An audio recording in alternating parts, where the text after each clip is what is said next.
ስቡር ልቢ ኣብ ሓቀኛ ዛንታ ዝተመርኮሰት ደራሲ ሃብተማርያም ገብረወልድ ስቡር ልቢ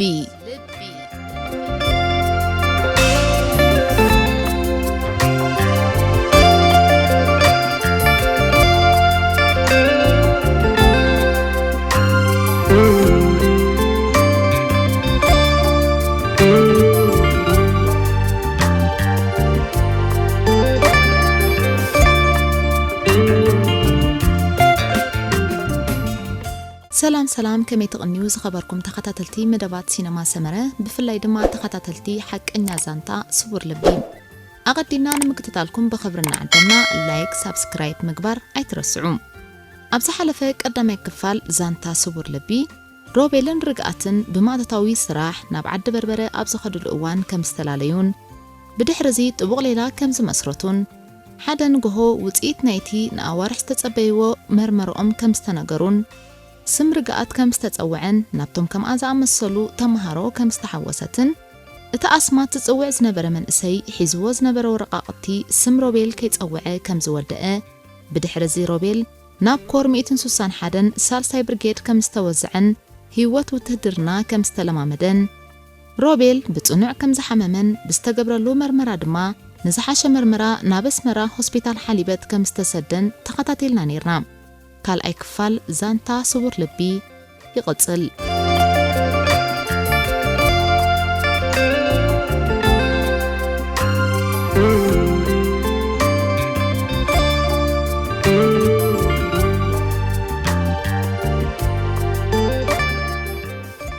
ሄሎ መንክብል ደሃይ ጓል ኣንስተይቲ ተቐቢልዎ ናብታ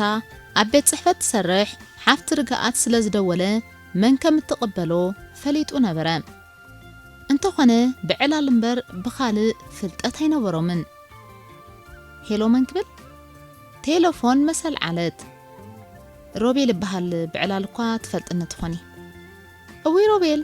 ከመይ ትኸውን ከመይ መጺኻ ጽቡቕ ድሓኔ ማስዳ መጺኻ ክገርመካ ዝሓለፈ ሰሙን ብገለ ዘኪርናካ ነርና ብሓቂ ምዝካርዳ ኣበይ ክተርፍ ኢልክዮ ከመይ ከለዉ ስድራ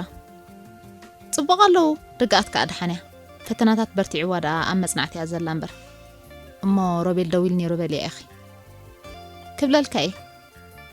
ኣዜብ ሓፍቲ ርግኣት ገዛ ምስ ኣተወት ከም ቃላ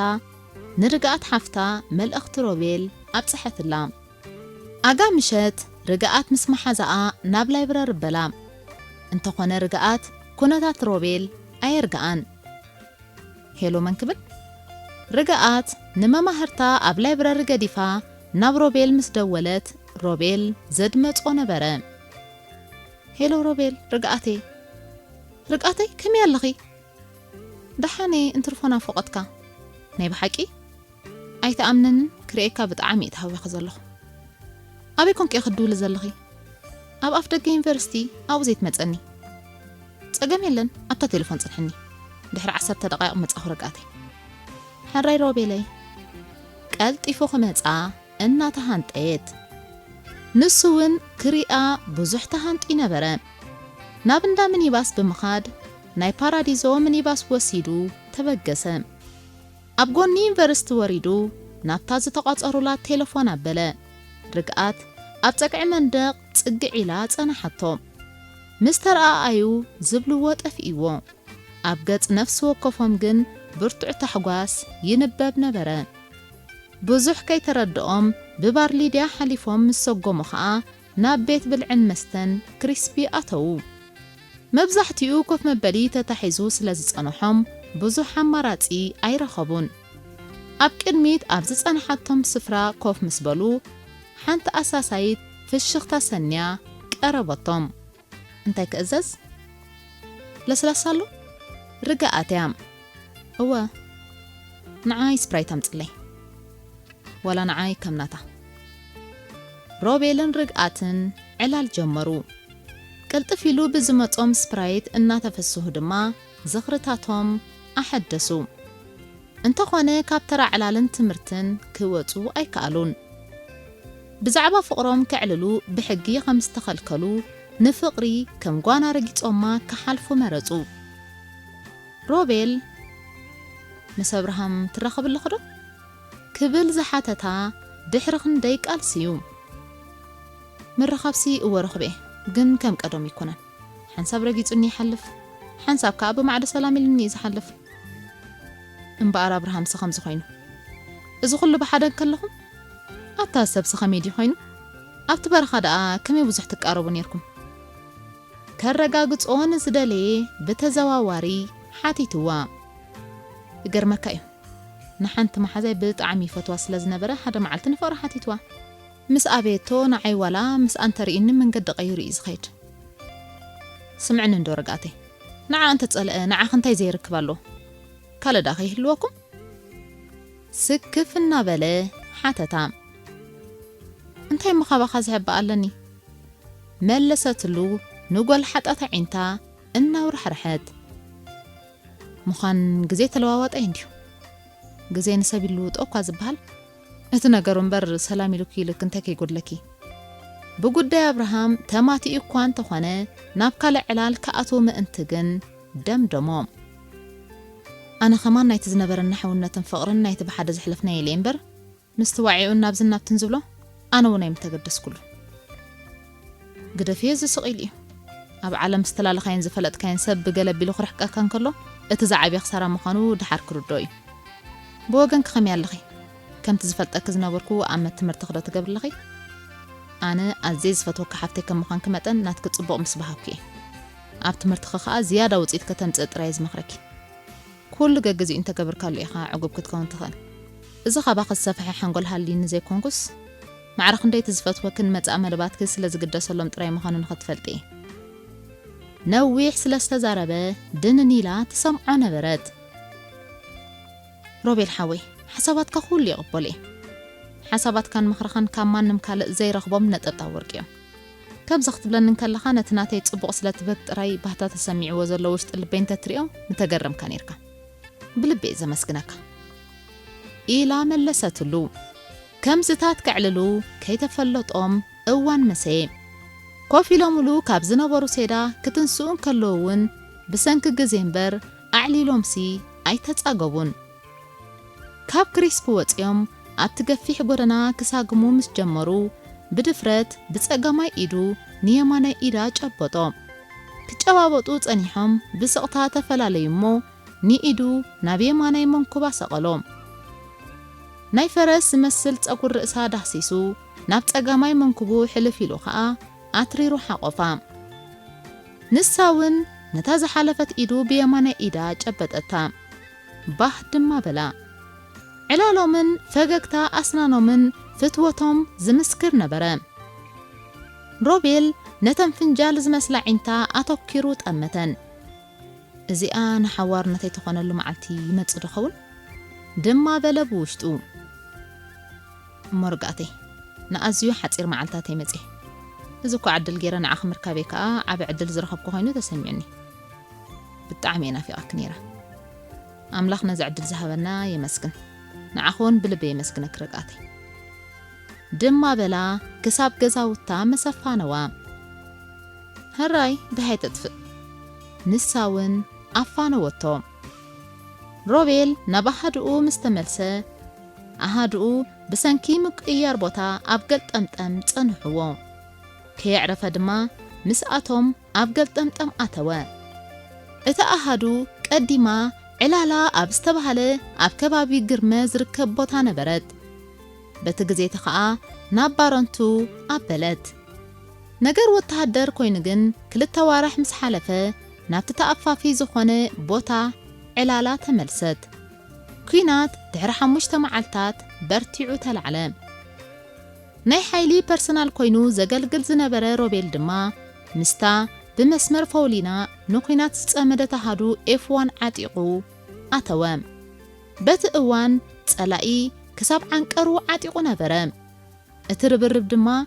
نبوزح ساعتات كتسألا دحر تربرب وغن تسألائي تدفأ تسألائي كمن دقنا توداريبو كملس دما اوان بلعام دحري مود داب تسألائي تسأرا متقعتي سلازقبرا كيناتكم إلو حادرة ንጽባሒቱን ወዓለም በቲ ኹናት መውጋእቲ ጥራይ ዘይኮነ መስዋዕቱን ተኸፍለ ግንቦት 13/2000 ከም ተንካሎት መዓልታት ክትሓልፍ ምስተቀራረበት ብወገን ጸላኢ ሃንደበታዊ መጥቃዕቲ ተፈነወ በታ ሃንደበትነት ፋሕፋሕ ኮነ ሮቤል ድማ ነቲ ኣብ ቅድሚኡ ዝወደቐ ብጻይ እናልዓለ በዝመጽያ ዘይበላጢት ሰለፉ በሰዓቶም እቲ ህራም ከቢድ ብምንባሩ ኸኣ ፈለማን ሕክምና ናባረንቱ ድሓር ድማ ናብ ሓይሊ ምድሪ ከረን ተላእከ ኩናት ኣይቋረፀን ኩነታት ናይቲ ኩናት ድማ ሮቤል ኣብ ሓይሊ ምድሪ እናተሓከመ ብሬድዮ ይከታተሎ ነበረ እቲ ማህረምቱ ኣብ 2 ሰሙኑ ስለ ዝረኸሰ ኸኣ ከም እንደገና ሕክምና ተገብረሉ ከምኡ ኽብል ግዜ ስለ ዝሓለፈውን ኩናት ዘፍበለ ሓዊና ባሃድኡ ክሳብ ዝኸይድ ድማ እዋን ሓለፈ ኣሃድኡ ገልዓሎ ኣብ ዝተባሃለ ቦታ ሰፊራ ጸንሓቶ ሮቤል ካብ ደቂ ሓይሉ መን ተሰዊኡ መን ተወጊኡ መን ከብሂወት ኣሎ ኣጣይቁ ፈለጠ ብፍላይ ህይወቶም ንሃገሮም በጃ ዝኾኑ ብልቡ ዝኽረ ሰማዕታት ገበረሎም ካብቶም ስውኣት በቐረባ ደቂ ጋንትኡ ዝነበሩ በዓል ኣምቸ ወዲ ኸሊፋ ጓል በላይ ዑስማን ማንጁስን ዛህራ ጓል ሃቡሮን ብሕልንኡ ሕልፍ በሎም ብፍላይ ብዋዝኡን ብጠባዩን ዓይን ጋንታ ዝነበረ መራሒ መስርዕ ወዲ ዓፋን ካብ ዝኽሩ ምሕካኽ ኣበዮ ብሕልፊ ወዲ ዓፋን ሎም ለና ጽባሕ የለናን ከለናን ፋቐር ከለናን ተሓበን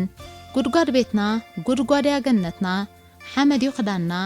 እምኒ መተርኣስና ኣትወዲ ዓፋን ሎም ለኻ ጽባሕ የለኻን እናበለ በቐጻሊ ወዲ ዓፋን ዝደርፎ ዝነበረ ደርፊ ካብ ዝኽሩ ምውፃእ ኣበዮም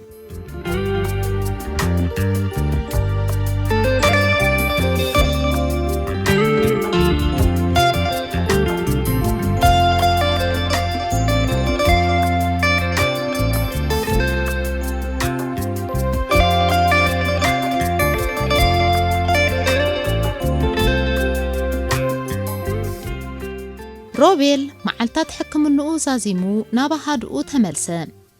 ኣብ ኣስመራ ምስ ርግኣት ዝገበሮ ዕላላት ግን ካብ እምርኡ ምህሳስ ኣበዮ ኣብ መንጎኦም ዘሎ ፍትወትን ምቅርራብን መመሊሱ ኣሐጎሶም ሮቤልን ርግኣትን ኣጸቢቆም ክዕልሉ ዕድል ዝረኸበሉ እዋን እምበኣር ኣብ 2002 እዩ በቲ ግዜ ሮቤል ንስራሓት ኣሃድኡ ሒዙ ኣብ ሃገራዊ ፌስቲቫል ክሳተፍ ምስ መጸ ድማ ነበረ እቲ ዕድል ዝተኸፍተ ርግኣት ንሮቤል ናብ ገዛኣ ወሰደቶ ምስ ስድራ ቤታ ድማ ኣላለየቶ ብሕልፊ ኸኣ ምስ ሓፍታ ኣዜብን ምስ ወላዲታ ወይዘሮ ደመትን ተላለየ ወላዲታ ምሕር መቕለልቲ ምዃነን ዝረኣየሉ ኣጋጣሚ ድማ ኾነ ኢድካ ተሓፀብ ዝወደይ ንእሽተይ ክትጥዕምና የዲኻ በልኦ ካብ ክሽነ ብሓደ ኢደን ፀብሒ ብሓደ ኢደን ድማ እንጀራ ተሰኪመን እናመጻ ኖኖ ተመስሒ ሕጂ ተመስሒ በለ ሮቤል ድሓን ዝወደይ ናተይ ከዓ ትጥዕሞ ኣብ ልዕሊኡ ደው ኢለን ኖኖ ማማ ተመስሒ ኮይነ እምበር እንጀራ ቀልዓለ ማይ ገብርኒ ሻህ ጥራይ ክሰቲ ስክፍታ ከም ዘይነበሮ ኣነጸረለን ሽዑ ከበልካስ ሕራይ በሎ እሞ ሻህ ከፍልሓ ናብ ክሽና ኣተዋ ኣታረቢ ንእሽተይ ዘትጥዕም ደስ ክብላኒ ማማ ርግኣት ዳርጋ ሕሹ ኸይላቶም ፀጊቢ ኮይነ እምበር ወታሃደር ዶ ቀልዓለም ይገብር ትርግኣተይ ንሱውን ሕሹኽ ኢልዋ ወይዘሮ ደመት ሻህን ቁርስን ሒዘን ስለ ዝመጻ ኩሎም ተቋደሱ ብዙሕ ምስ ዕለሉን ምስ ሰሓቁን ድማ ሮቤል ክኸይድ ተበገሰ ርግኣት ክሳብ ኣፍ ደገ ገዛኣ ከተብጽሖ ሓሲባ ዝተበገሰት ብዕላል ዝኣክል ከይተፈለጣ ክሳብ ሚኒባስ እትርከበሉ ኣንጎሎ ኣብጽሓቶ ሮቤል ን14 መዓልታት ኣብ ኣስመራ ምስ ጸንሐ ናብ ሃድኡ ተመልሰ ኣቦትኡ 4 ወርሒ ምስ ሓለፈ ኸኣ ሓደ ክስተት ተፈጥረ ንገለ ኣባላት ዕድል ትምህርቲ ክኽፈት እዩ ዝብል ወረ ፈቐድኡ ስለ ዝቐኒ عدل تمرتي متي خمزلو بمرح برجيد مستنقرخا روبيل نتعدل كاب زرخبو كابتم قدامت كونم إذا زخون اللخاء عم مدب متياس أب قدمي تسريعو بمنبارون نتمرتون كابتم بقعات سلازنا برانيو بزا مغنيات روبيلن اتم كمؤو زأمسلون أب كباب قلعالو كاب زنبرا بيت صحفت برجيد تبقيسوم نختما قلعالو بمسنطاق نتنويح قعزو فلموو ازي أب علت 11 ጥሪ 2003 እቱ ጉዕዞ ብዙሓት እንስሳ ዘገዳምን ካልእ ባህራዊ ተፈጥሮን እናስተማቀሩ ተጓዓዝዎ ብሕልፊ ሰገንን ሃባይን ድማ ብዙሕ ሃገረምዎም ብደንደስ ባሕሪ ጉዕዞ ተሞኪሮም ኢራፋይልን ኣብ ትበሃል ዓዲ ምስ ኣተው ነዊሕ ተጓዒዞም ፎሮ ኣተው ኣማሴኡ ኸኣ መሓድሮም ኣብ ከተማ ባጽዕ ኮነ ንጽብሑ ጋሕጋሕ ነስመራ ተበገሱ ሮቤል ኣስመራ እቱ ምስ በለ ናብታ ኣዜብ ትሰርሓላ ቤት ጽሕፈት ደወለ ኣዜብ ስራሕ ክትኣቱ ኣይቀነየትን ዝብል መልሲ ምስ ተዋህቦ ኸኣ ኩምትር በለ ኣብ ውሽጥተን ዝነበርኦ ናይ ዕረፍቲ 2 ሰዓት ናብ ገዛ ርግኣት ክበጽሕ ብዙሕ ድሌት ነይርዎ ግን መኪና ከይትገድፎ ኸኣ ሰግአ ድሕሪ ዕረፍቲ ጉዕዞ ኣስመራ ሳዋ ቀጸለ 6 ሰዓታት ኣድካም ጉዕዞ ምስ ከዱ እምበኣር ናብ ቦታ ዕላምኦም በጽሑ ናብ ሳዋ ንሮቤል እቲ ሓድሽ ምዕራፍ ባህታ ገዲፍሉ እኳ እንተነበረ ድሃይ ርግኣት ከይገበረ ብምሕላፉ ግን ቅሬታ ተሰምዖ ደብዳቤ ክልእ ከለኻ ወሰነ ግናስ ጉዳይ ኣድራሻ ሕቶ ኾኖ ብዙሕ ምስ ሓሰበ ዝረኸቦ ምርጫ ድማ ሓደ ነበረ አብርሃም ንሱ ድማ ቁስልኻን ውሽጢ ጌርካ ነብርሃም መጽሓፍ እዩ ስለዚ ሓደ ንጎሆ ኣብ ግዜ ዕረፍቱ ጽሓፈልሞ ነታ ዝጽሓፋ ደብዳቤ ሰደዳ እንተኾነ መልእኽቲ ዝተቐበለ አብርሃም ቅልጥፍ ኢሉ ዝተባህለ ይገበረን ስለዚ ንሮቤል መልስ ርግኣት ደንጎዮ ካልአይቲ ደብዳቤ እምበኣር ናብ ርግኣት ዘይኮነ ናብ አብርሃም ጽሓፋ ካብ ርግኣት መልሲ መጸንን እታ ደብዳቤ ኣህያብካ እንዲኻ ወላስ ነስያ ዘይተገደሰት ዝብል ሓሳብውን ነበራ አብርሃም ነዚ መሰንበበ ኣሞንጎ ሮቤልን ርግኣትን ካብ ዝግምቶ ንላዕሊ ርክብ ክህሉ ከም ዝኽእል ተገንዘበ ቅልጥፍ ኢሉ ድማ ነታ ዓቂርዋ ዝነበረ ደብዳቤ ርግኣት ኣጽሓ ከመይ ትኾን ፍቕር ሓወይ ንርግኣት ክረኽባ ስለ ዘይከኣልኩ ደንጎ ደብዳቤ ካጽሕላ ዝብል መልሲ ድማ ናብ ሮቤል ሰደደ ሓሙስ ነይሩ እቲ መዓልቲ ሮቤል ምእንቲ ክዛወር ካብ ሃንገሮም ወፂኡ ናብቲ ብእንዳ ሓፈሻዊ ዝፍለጥ ድኳን ኣቢሉ እናሰጎመ ንነፍስ ወከፍ ሃንገር እናኸደ ንኹሉ ተምሃራይ ፖስጣ ዝዕድል ወዲ ኣብ መንገዲ ረኸቦም ዝሓወይ ናተይ ደብዳቤ ከይትህሉ ባርኣየለይ ክብሎ ትንዕ በለ ግን በታ ሓደ ወገን ሓቦስ ኣነ ዘላብ ኣላ ብምባል መንገዱ ቀጸለ ብኽንደይ ጻዕሪ ንስምዒቱ ዓቂሩ ግን ንምሸት ተጸበያ ታሃንጢዩ ዝተጸበያ ምሸት ከዓ ጻምኡ ፈደየቶ ካብ ርግኣት ናብ ሮቤል ትብል ደብዳቤ ኣብ ኢዱ ምስ በጽሐት ኣብታ ብሓውሲ መጋረጃ ጋሪድዋ ዝነበረ ዓራቱ ተሸጊጡ ንባብ ተተሓሓዞ ደብዳቤ ርግኣት ብምሩጻት ሓረጋት ዝማመቐን ሮቤል ብናጽነት ድላዩ ኽብላ ባብ ዘርሑን ነበረ ካብዚ ተበጊሱ ድማ ንሱ ቅጽበት ነቲ ዝስዕብ መልሲ ጽሓፈላ ናብ ክብር ተሓፍተይ ርግኣቲኖ ኣዘይ ዝናፍቐክ ርግኣተይ ደብዳቤ ክንቢበ ክጸውበ ይከኣልኩን ኣብ ዝሓለፈ እዋን ብዙሕ ፍትወትን ፍቕርን ጸይረ ክንሰይ ኣብ ጎንኺ ከም ሓወኺ ዝኾን ኩሉ ዝነበርኩ ገና ኣብ ትምህርቲ ስለ ዝነበርክ እየ ኣብ ትምህርትኺ ዕውት ተኾንኪ ክትወፅን ክትውድእን ሙሉእ መዓልቲ ዝሓስቦን ለይቲ ኸማን ዝሓልሞን እዩ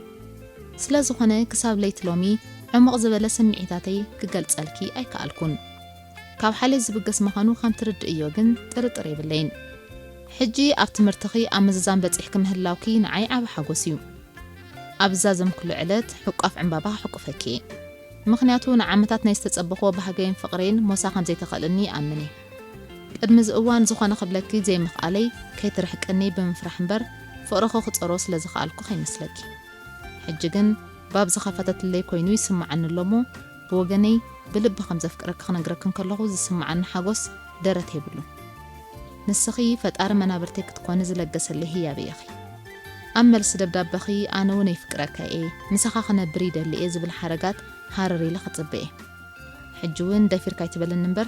كاب لوم صباحي فتوكي كاب صباح دما لومي فتوكي سسناين أخي سنايك زمنه روبيل كم زخبلن كلو علو زبهالو مرصات قالات تطقيمو نتسلم زمسل صحفاتو أب حدا قرن ورقت نسنسو غزي خوسد ايدلين قلطيفو أب إيدا خبصحلو تهانطيو سلازنبره كابو حاليفو كغبرو زخل أماراتي بزي منبارو خا نصبحيتو اندا بوستاتوا نزماصو ملسي بانقوتا كام مصباي دما ايعرفن امونغو حسابن غبرن تقرقيرو كندي ساعاتات قززه ابت صحاي تمقلو زنبرت ጩራ ብርሃና ንመሬት ባህዘብል ሕብሪ አልበሶም ብፍላይ ከዓ ኣብ ጫፍ ናይቲ ባሕሪ ኮፊላ ኣእጋራ ብህድኣት እናጥለቐት ነታ ከተንቆልቁል ትቀዳደም ዝነበረት ፀሓይ ፍሽኽታ ጸባ ጸገብ ኣስናና ኣውፈየትላ ወየ ወርቃዊ ጨረርታ እናሰንደወት ተሃትፍ ዝነበረት ፀሓይ ንዝጠለለ ገጻ ዝያዳ ድምቀት ሃበቶም ቀረቢሉ ነቲ ከም ትፋሕ ዝተገምጀወ ማዓጉርታ ክስዕመን ከሎ ዝተሰምዖ ሓጎስ ቋንቋ ክረኽበሉ ኣይከኣለን ጸኒሑ ነተን ባህታ ዝፈጥራ ክናፍራ ይስዕመን ነበረ እቲ ዝሕልሕል ዝበለ ናይ ንፋስ ሽውሽውታ ንጸጉር ርእሳ ነዝነዝ ዘበሎሞ ኣብ ገጹ ዓለበ ክጥምታ ጸኒሑ ናብ ከንፈራ ቅረብ ምስ በለ ዝተረዳኣቶ ክትመስል ኣዒንታ ሰላም ለማበለት ናብ ኣቢሉ ልግብ ክብል ውትብ ምስ በለ ግን ምስ ሓጢን ዓራቱ ተራጸመ ብቡርትዕ ስምባደ ብርበለ ሽዑ ነደረ በስመ አብ በወልድ ኣበይ ጸኒሐ ነፍሱ ምስ ፈለጠ ድማ ካልኦት ከይሰምዕዎ ፎክ ሰሓቀ ድሕሪ ዛ ሕልሚ 6 መዓልቲ ምስ ሓለፈ ሃንቀው ክብሎ ዝቐነየ ደብዳቤ ርግኣት መጽኦም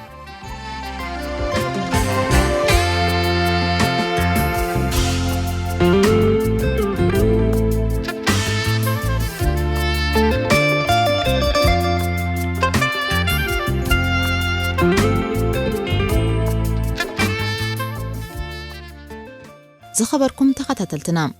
كالأي كفال زانتا سبور لبي أبزي فتصم سالساي كفال أبزمت مدبنا تخاتلو لايك سبسكرايب أي ترسعو سلام